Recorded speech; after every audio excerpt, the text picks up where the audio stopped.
8 মে উপজেলা ভোট, সেখানে আপনাদের লোকজন আপনাদের কথা শুনছে না, ওনাদেরও কিছু লোকজন ওনাদের কথা শুনছে না।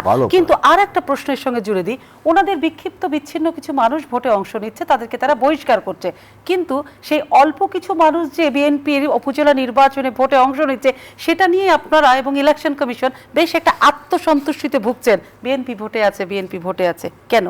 না, এখানে একটা বিষয় আপনার বুঝতে হবে যে ৭৬ জন তো এক্সপার্ট হয়ে গেল। জি, এই ৭৬ জন লোকাল লিডার কিন্তু, তো তারা কিন্তু নির্বাচনে অংশগ্রহণ করার মধ্য দিয়ে একটা বার্তা দিয়েছে যে পার্টির হাইকমান্ডের ডিসিশন রং, এই সিদ্ধান্ত মেনে আমাদের পার্টি ক্ষতিগ্রস্ত হচ্ছে, কাজে আমরা নির্বাচনে অংশ নিলাম।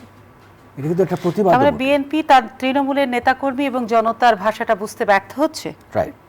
কিভাবে? এই তৃণমূলের অংশগ্রহণের মধ্য দিয়ে কিন্তু প্রমাণ পেয়েছে।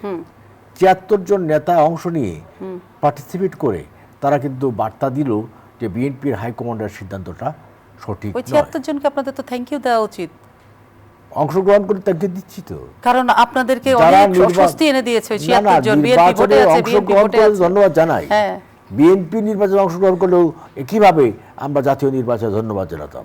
বিএনপি অংশগ্রহণ করেনি কেন? এটাতে নেতাকর্মী মানছে না, তার মানে জাতীয় সংসদ নির্বাচনে, জাতীয় নির্বাচনও তাহলে নেতাকর্মীরা আসতে চায়, কিন্তু সেটাতে মানছে, এটাতে মানছে না কেন? ওটা আসতে পারে নাই, এবার কিন্তু মানে নাই।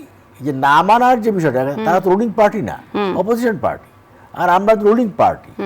তারা রুলিং পার্টির একটা এমপি তার প্রার্থী দিয়েছে, এটা মানছে না, সেই বিষয়টা কিন্তু আমরা। কিন্তু জাতীয় সংসদ নির্বাচনে দেখলাম না আপনারা একটু দলটল নিয়ে সাজানো মোটামুটি সবাইকে নিয়ে আসতেন বেশ কজনকে, তো এই ৭৬ জনকে আপনারা নিয়ে এসছেন নাকি ওনারা নিজেরাই এসেছেন? মানে একটা অবিশ্বাস্ত খেলায়। না, আমরা আনতে যাবো, আমরা কেন আনতে যাবো? তারা স্বেচ্ছায় এসেছে। জাতীয় নির্বাচনে এনেছিলেন?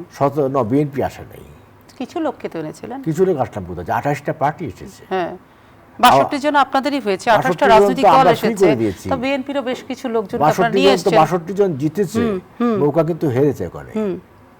এর মধ্যে কিন্তু একটা ছবি এসেছে, নির্বাচন ফেয়ার এন্ড ক্রেডিবল হয়েছে। জাতীয় পার্টি জিতে আসছে, স্বতন্ত্র জিতে আসছে। জাতীয় পার্টি তো আজকে বলেছে যে ভোটটা হয়েছে সেটা অবৈধ ভোট হয়েছে, সুষ্ঠু ভোট হয়নি। আজকে জিএম কাদের সাহেব বর্ধিত সভায় বলেছেন, অপোজিশন লিডার, হ্যাঁ, তাকে তো অপোজিশন লিডারের মধ্যে কথা বলতে। এটাও কি আপনারা বলে দেন ওইভাবে বলার জন্য? না, আমরা বলবো কেন, বিএনপি বলে দেয়। হ্যাঁ, বিএনপি বলে দেয়, বিএনপি বলে দেয়।